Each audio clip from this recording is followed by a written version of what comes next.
Ray Rice was all over the headlines for over 2 weeks after he was involved in a domestic violence case where he knocked out his fiancée with a single punch. Now, an unexpected person kind of got dragged into that debate, and that person is Rihanna. Now, it turns out that during last week's football game, CBS decided to pull Rihanna's pre-recorded musical performance from their broadcast. And the reason why they said they did that was because they were concerned about how that song would be perceived, or the fact that someone who was a victim of domestic violence would be perceived during the game.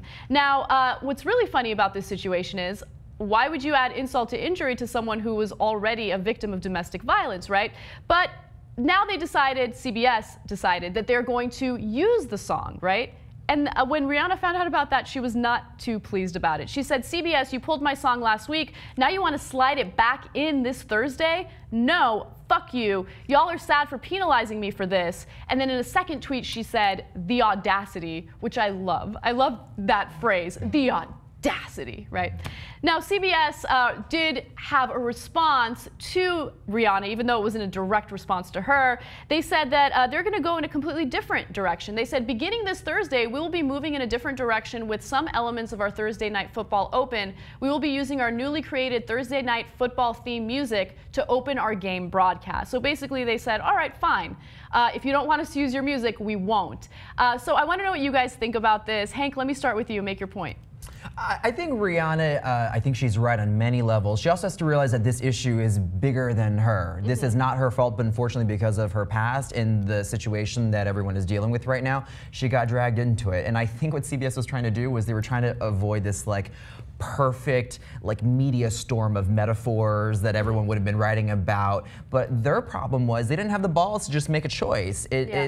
Because they bended towards public opinion with regards to putting it in, taking it out, and even the whole NFL controversy of should we suspend this guy for various games. It's like, guys, you guys are the bosses. This is your company, corporation, team, choice, whatever. Make a fucking choice and stick with it, and then no one else can argue with you. So I think she's right when it comes to the audacity. Well, Chrissy, what do you think? I think that Rihanna has every right to be furious. I mean, the fact that she's a domestic violence victim and they put this out during the week of the Ray Rice scandal, it just seems they've been making so many mistakes lately, especially in the football field, that to make an error like that just seems tremendous. Yeah, I think that CBS was really concerned about public perception, and I think that their publicists freaked out and they're like, I don't know, Rihanna, she was involved in domestic violence. We don't want any negative controversy or criticism, so maybe we should do away with it altogether. But here's the thing, no one would have raised an eyebrow because you had Rihanna perform a song.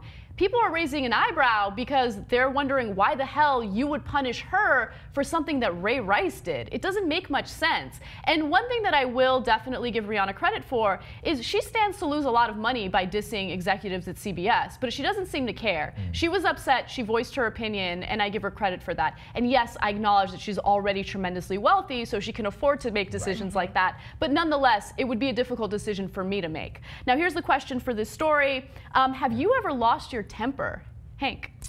Yes, but rarely. Okay, well, some people in my life be like, that's not true. But here's the thing. I'm that person where if something starts to irk on me, say a roommate doesn't, wash dishes or whatever, I'm super cool. I want to be nice. I want to ask nicely. And then I'm snapped. I'm like that one moment where next thing you know, I start to look like Linda Blair from The Exorcist. And part of the issues that I was dealing with when I was in therapy, even as I was coming out, was how do you voice your opinion in a nice way to get what you want without resorting to this explosion. And so that is my constant struggle. I think I'm generally a very nice person, but when people start to walk all over it, you have that moment. And you deal with this too. Absolutely. I'll share my story in a second, but I do want to hear from Chrissy first. I am thinking of a time downtown when a drunk guy came and started catcalling myself, Bria, a group of friends, and then tried to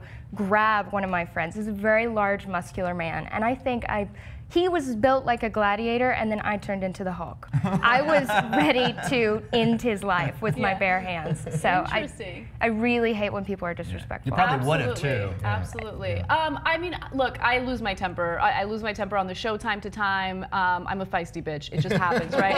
But I try to be as logical as possible when I'm making my argument. But sometimes I get really passionate.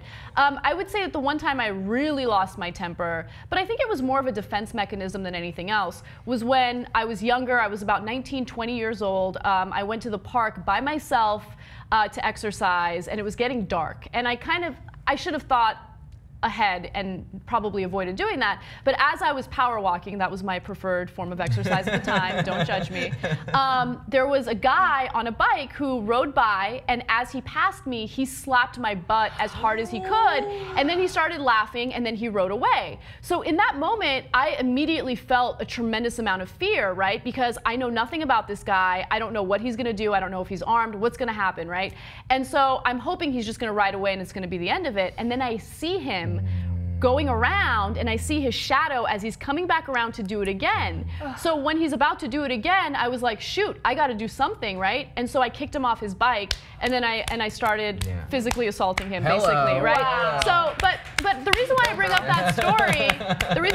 that story, is because I was very critical of Ray Rice when he did what he did to his fiance at the time by knocking her out with a single punch. And people are saying, how dare you be a hypocrite and beat up this guy who, by the way, at the time I had no idea how old he was, but I guessed that he was a teenager, right? But how the fuck am I gonna know he's a teenager when he's right behind me and he's coming up, you know, to slap my ass again, right? They're saying, oh, well, you used violence. That was to fucking defend myself, assholes, right? So if you're gonna make an argument that Ray Rice needed to defend himself as a guy who gets paid to get fucking tackled, oh, okay, get the fuck out of here with that argument. I was a 19, 20-year-old girl, by myself, had no idea what this guy was gonna do on his bike. I defended myself. That's a case of self-defense. Anyway, this is me losing my temper now. But comment in the section below. Tell me what you guys think. I'd love to hear from you. And of course, we'll see you guys soon. We'll be back for a different episode when I calm down a little bit.